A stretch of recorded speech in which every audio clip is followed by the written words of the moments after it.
सभी का स्वागत है आपके अपने चैनल सुरहान एकेडमी क्लासेस। यहाँ हम बात करेंगे केजीएमयू पैरामेडिकल एडमिशन 2023 के लिए। इसमें course fees, document list, caste certificate, validity, इन सभी मुद्दों पर बात करने वाले हैं। तो आइए एक एक करके सब चीज़ों को समझते हैं। देखिए, ये इसकी ऑफिशियल वेबसाइट है। इसी पर आपको डिटेल सारी चीज़ें मिलती हैं। एडमिशन इन्फॉर्मेशन क्या क्या रहती है, फ़ीस स्ट्रक्चर्स क्या रहते हैं, इन सभी चीज़ों के बारे में यहाँ पर आपको मिल जाती है डिटेल। चेकलिस्ट इसकी क्या है, एप्लीकेशन फॉर्म्स क्या है, तो इन सभी चीज़ों के में आपको डिटेल के रूप में सारी चीज़ें मिल जाती हैं। तो यहाँ पर जो भी जितनी भी चीज़ें हैं, देखिए यहाँ डिप्लोमा इन डायलिसिस के लिए फ़ीस और बाकी चीज़ें कि किस प्रॉपर वे में आपको चीज़ें कहाँ पर कितनी मिलती हैं, उसी के बारे में हम यहाँ पर पर्टिकुलर बात करने वाले हैं। तो आइए देखते हैं कि एक चीज़ को कि क्या क्या फ़ीस आपको कितनी कहाँ पर चुकानी होगी। तो देखिए, ये पूरी की पूरी फ़ीस है। इस तरीके से आप देख सकते हैं, ये टोटल फ़ीस आपकी बनती है। हर एक तरीके से एग्ज़ाम फ़ीस के टर्म्स में आपको अलग से देना होगा। तो ये फ़ीस यहाँ पर आपको नज़र आ रही होगी। ये देखिए कोर्सेज़ हैं टोटल केजीएमयू के। ये पूरे जो है 14 कोर्सेज़ यहाँ पर आपको ये दिखते हैं। और इसके नीचे ये ओटी और ऑप्टोमेट्री की जो सेकंड ईयर की फ़ीस जो है वो भी आपको यहाँ पर मिलेगी। तो इस तरीके से पूरी फ़ीस आप जो है सभी कोर्सेज़ की देख सकते हैं। तो यहाँ एक एक चीज़ की हम बात कर लेते हैं कि कितनी कितनी तरीके से सभी की सेम फ़ीस है, इसमें कोई डिफरेंस नहीं है। तो यहाँ पर डिप्लोमा इन डायलिसिस की अगर हम बात कर लेते हैं, या diploma in OT technicians, diploma radiotherapy, diploma in sanitations, तो ये कुछ 2 साल के हैं, कुछ 1 साल के हैं। तो यहाँ टोटल 24,000 रुपये ट्यूशन फ़ीस है। ये 24,000 रुपये सभी की ट्यूशन फ़ीस है। अब इसमें से आपको करना क्या है, इसके पार्ट्स कर दीजिए, क्योंकि आप Uttar Pradesh state medical faculty के फॉर्म से आए हैं। Uttar Pradesh state medical faculty के फॉर्म से आए हुए हैं। फॉर्म भर के मेरिट लिस्ट में आपको कॉलेज मिलता है ये एडमिशन के लिए। तो अब इसके इस 24,000 के आप पार्ट्स करिए। तो इसके 5,000 रुपये आप जो है ट्यूशन फ़ीस यानी सिक्योरिटी फ़ीस के रूप में जमा कर चुके हैं। अब इसके जो बचेंगे, यानी कितने बचेंगे, 19,000 रुपये। तो 19,000 रुपये आप ऑनलाइन जमा करेंगे। 19,000 रुपये ऑनलाइन आप जमा करके अलॉटमेंट लेटर आपको मिलता है वहाँ पर। तो ये चीज़ें हो गई, यानी 5,000 रुपये आप सिक्योरिटी फ़ीस में, 19,000 रुपये आप जो है यहाँ पर ऑनलाइन के माध्यम से जमा कर देंगे। अब जो बचेगा, इधर से देखिए कौन कौन सी फ़ीस बचेगी आपकी। अब यहाँ से आपकी फ़ीस बचेगी, ये तो ट्यूशन फ़ीस हो गई जो सब इंस्टीट्यूट में आपको देनी है। अब यहाँ पर आपकी बचेगी assessment year, other fees, development fees, enrolment fees और एडमिशन फ़ीस, कॉशन मनी और स्टूडेंट वेलफेयर। तो ये आप देखिए। फिर उसके बाद computer fees, library fees, sports fees और टोटल फ़ीस। तो टोटल फ़ीस आपकी कितनी हो जाती है, यहाँ पर देखिए 43,000, जो सारी फ़ीस हमने आपको दिखा दी। तो इसमें से आप क्या करना है, 24,000 रुपये तो आपने जमा कर दिया।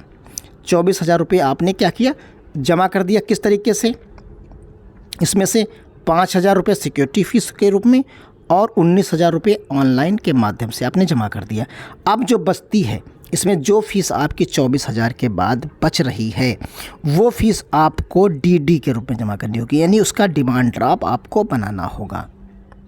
तो उसके लिए आपको क्या है, डीडी बनानी होगी। तो ये आपने जो आपकी जो डीडी बनेगी वो कहाँ कहाँ पर फ़ीस जो है इस्तेमाल होगी, उसकी डिटेल है। असेसमेंट फ़ीस है 1,500 रुपये, 4,000 रुपये आपकी अदर फ़ीस है, डेवलपमेंट फ़ीस 2,000 रुपये है, इनरोलमेंट फ़ीस 1,000 रुपये है, एडमिशन फ़ीस 2,000 रुपये, कॉशन मनी 5,000 रुपये, स्टूडेंट वेलफेयर 500 रुपये, 1,000 computer fees, library fees 1,000, sports fees 1,000 रुपये, टोटल फ़ीस।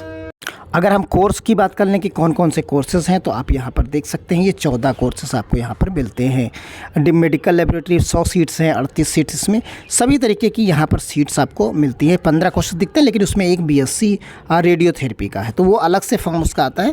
तो यहाँ पर आपको जो है मेडिकल लेबोरेटरी यानी डिप्लोमा के यहाँ से मिलते हैं सीरियल नंबर 2 से। तो ये चीज़ें हो गई। इसका नोटिफिकेशन आप देख लीजिए। अब आपको चेकलिस्ट में देखिए क्या क्या ले जाना होता है। चेकलिस्ट यहाँ पर दी जाती है कि फिल्ड अप इनरोलमेंट फॉर्म, वो फीस ड्राफ्ट जो आपको medical certificate issue by medical officers, chief medical superintendent और medical officers of any government hospital of Uttar Pradesh, ये चाहिए होगा।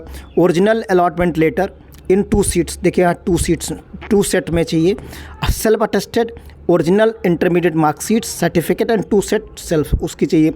माइग्रेशन चाहिए, करेक्टर सर्टिफिकेट चाहिए, फिर कास्ट सर्टिफिकेट चाहिए। कास्ट सर्टिफिकेट के बाद 6 पासपोर्ट साइज़ की फ़ोटोग्राफ चाहिए, सेल्फ एड्रेस 2 एनवलप चाहिए, कॉपी ऑफ आधार चाहिए, डोमिसाइल चाहिए, फिर thumb impression of both hands चाहिए, एफिडेविट चाहिए, डिक्लेरेशन ऑफ रिगार्डिंग स्कॉलरशिप चाहिए और quantitative assessment of the student चाहिए। तो ये सारी चीज़ें चाहिए यहाँ पर आप देखिए।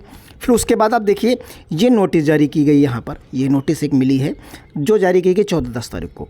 इसमें कहा गया कि 17 तारीख से 17/10/2023 से 19/10/2023 तक प्रातः 10 बजे से 4 बजे के मध्य जो है अब्दुल कलाम सेंटर में आपको उपस्थित होना है। कहाँ सेंटर उपस्थित होना है? अब्दुल कलाम सेंटर में। देखिए अब्दुल कलाम यूपी के KGMU का अब्दुल कलाम सेंटर है, कक्ष संख्या 614 नंबर में आपको जाना है।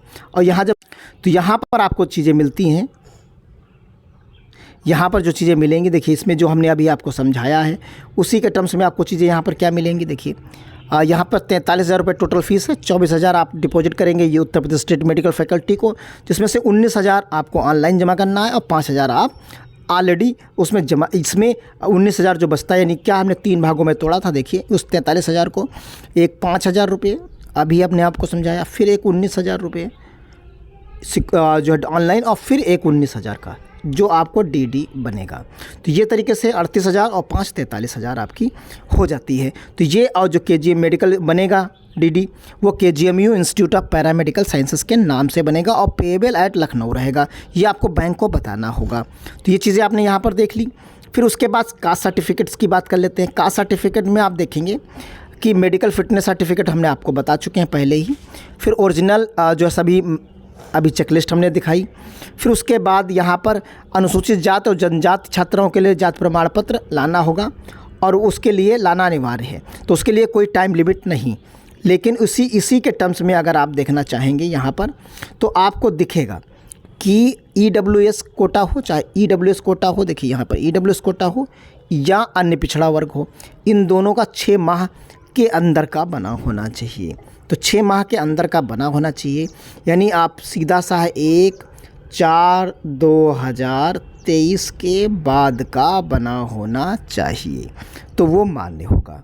सीधा सा ये डेट आप मान लीजिए, इस डेट के बाद का ही बना हो तो वो मान्य होगा। अगर इसके पहले का मान्य तो आपको रिजर्वेशन नहीं मिलेगा। मिलते हैं अगली अपडेट के साथ, तब तक के लिए धन्यवाद। जय हिंद, जय भारत।